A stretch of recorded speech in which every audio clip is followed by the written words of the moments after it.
Hello friends, હું ભાવના. મારી રસોઈની ચેનલમાં તમારું સ્વાગત છે. આજે હું તમારી સાથે મકાઈ અને પાલકમાંથી બનતા લાઈવ ઢોકળાની રેસીપી શેર કરીશ.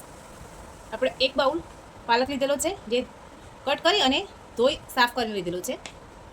એક મકાઈ છે, જેના ઉપરથી છાલ કાઢી અને હવે આપણે આને દાણા અલગ કરી લઈશું. આ રીતે આપણે બધા દાણાને અલગ કરી લઈએ.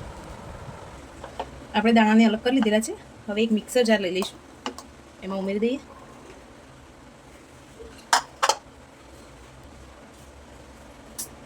દહીં ઉમેરી દઈશું.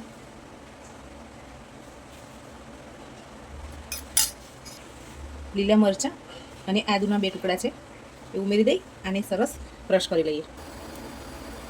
આપણે મકાઈને ક્રશ કરી લીધી છે, અને અધકચરી ક્રશ કરી છે, જેથી આપણે જ્યારે ઢોકળા ખાઈએ ત્યારે મકાઈનો ટેસ્ટ આવે મોંમાં. હવે એમાં આપણે એક કપ સોજી ઉમેરી દઈશું. 2 થી 3 ચમચી બેસન ઉમેરી દઈએ. હવે બધું સરસ મિક્સ કરી લઈએ. સ્વાદ પ્રમાણે મીઠું ઉમેરી દઈએ.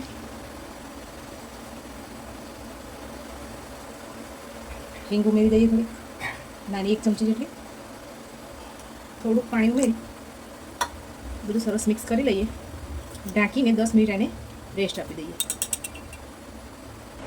10 મિનિટ થઈ ગઈ છે. આપણો રવો પણ સરસ ફૂલી ગયો છે.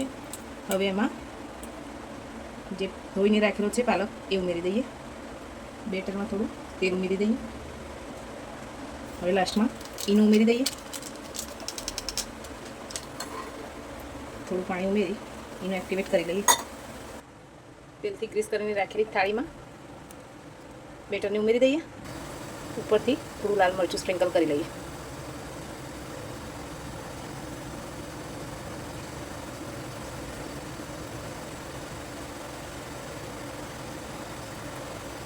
હાઈ ગેસની ફ્લેમ ઉપર 10 થી 15 મિનિટ માટે આ ઢોકળાને આપણે કૂક કરી લઈએ.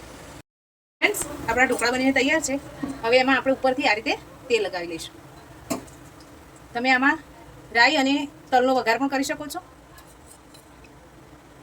હવે આને પીસમાં કટ કરી લઈએ. ફ્રેન્ડ્સ, મકાઈ અને પાલકના ઢોકળા બનીને તૈયાર છે. ગ્રીન ચટણી સાથે સર્વ કરજો. આ ગ્રીન ચટણીની રેસીપી મેં મારી ચેનલમાં આપેલી છે. એકદમ સ્પોન્જી અને ટેસ્ટી ઢોકળા બનીને તૈયાર થયા છે. તમે જોઈ શકો છો. તમે પણ મારી આ રેસીપી ટ્રાય કરજો. લાઈક કરજો, શેર કરજો અને સબસ્ક્રાઈબ કરજો. Thank you.